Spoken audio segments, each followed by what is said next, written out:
And this is Charles Booth on the left, and he didn't believe that there was a lot of poverty in Britain in the 19th century.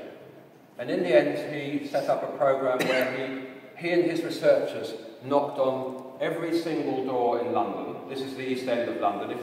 I don't know if you have that programme called EastEnders on television. Mm-hmm. Yes? No? Yes? Yeah. Any of you seen it? No. No? Nobody's seen it? Some people seen it? Okay, well you are in the East End, where that fictitious place, Walford, doesn't exist, but this is kind of really absolutely Bromley by Bow. So if you've seen EastEnders, you get a feel for what this community is like. This is a map of where EastEnders is, if you see what I mean. Bromley by Bow's up here. So this map was done, they knocked on every single door in London. It took them years and years to do this. And they had these tremendously detailed Victorian maps, and they colour-coded every single house that's shown on there against the level of income that they thought was in that household. And in the report, this was called the semi-vicious criminal classes. Okay? And of course, there are lots of these in East London, 120 years ago, 130 years ago. This was a population of 600,000 people at the time.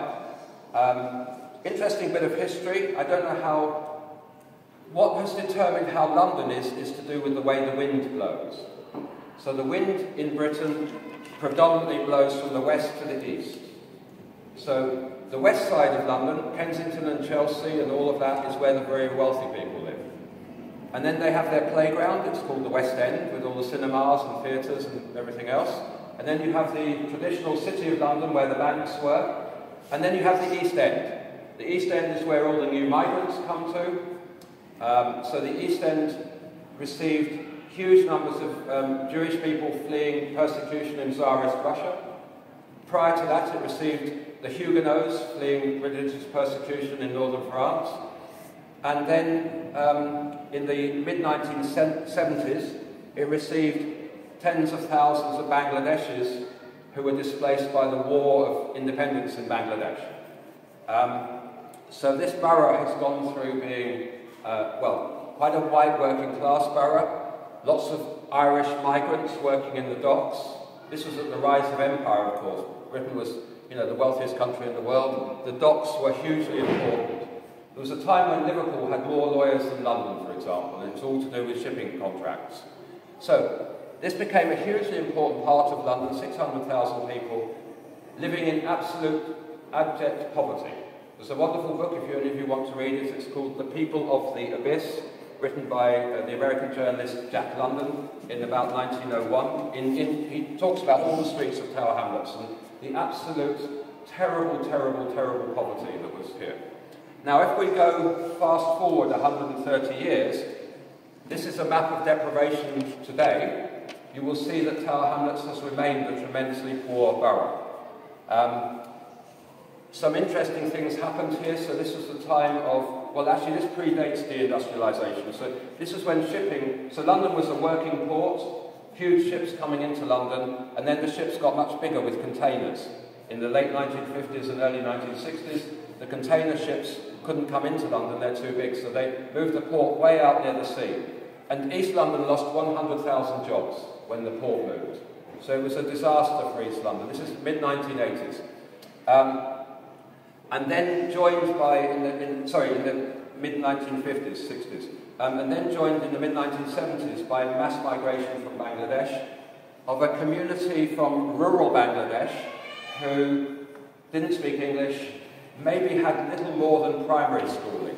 So not literate in their own language, not speaking English as well. Very, very difficult situation, and we've just lost 100,000 jobs.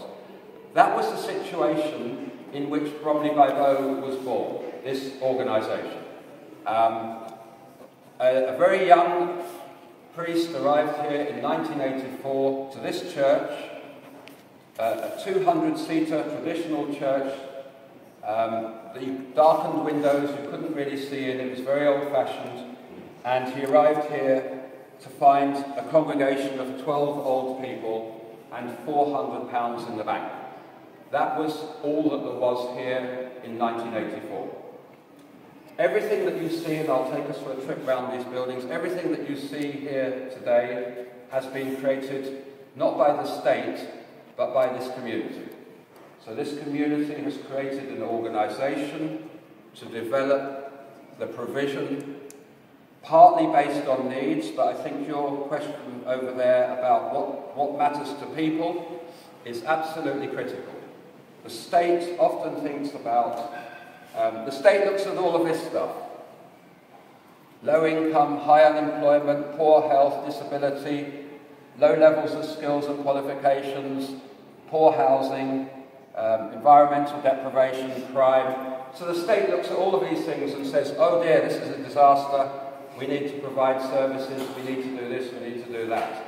Of course, that's all true, but it's not how people feel about their lives, it's not how people feel about their community, and it doesn't really capture the creativity and the energy inside of people to make change. And so for us, we think that part of the problem is the way that we look at how to change communities, and that often tends to come out of a government department, a government policy paper, a whole set of initiatives that the government brings along that are largely meaningless to the community, and from which the community will often not really benefit very much. If you want to change communities, it has to be the communities themselves that change themselves. It's not going to come from government. And one of the interesting things for us is looking at government policies. I mean, I don't know if you know this, there's this terrible statistic that in Britain, a government minister, a departmental minister in central government, will be in their job for a shorter time than the life expectancy of somebody who's been diagnosed with colon cancer. Yeah? So, less than 2.5 years. That's how long ministers stay in their jobs in Britain. And they all see it as their job to bring in a new policy, to tear up all the old policies and bring in a new policy. And so you just get wave after wave after wave of policies and new initiatives.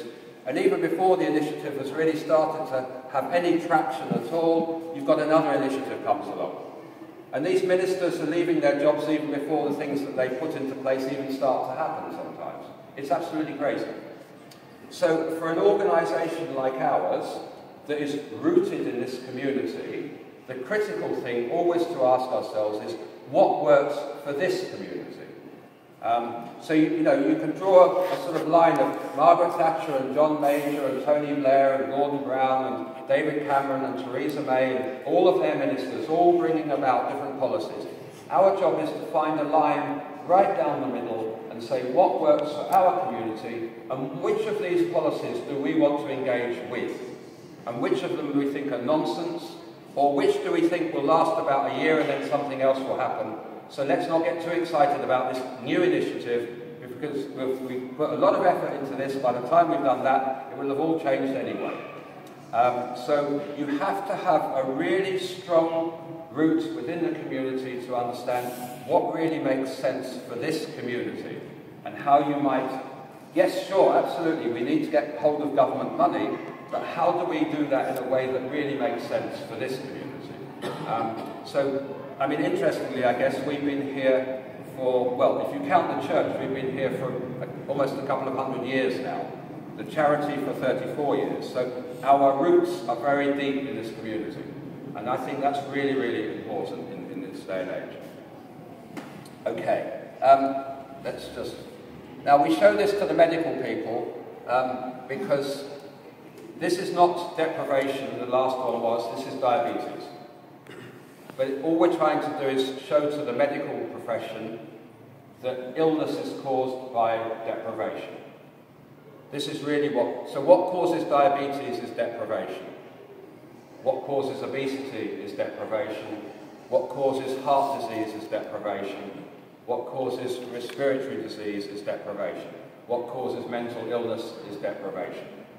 And so if we want to tackle these health issues, we have to tackle deprivation. So Michael Marmon, this fantastic fellow here, whoa, there we go, him. He wrote a tremendous report. Sadly, it's not the first report of its kind, These reports seem to get written about every 10 years. He probably wrote the best. He's a global authority on what's called health inequality. Yeah?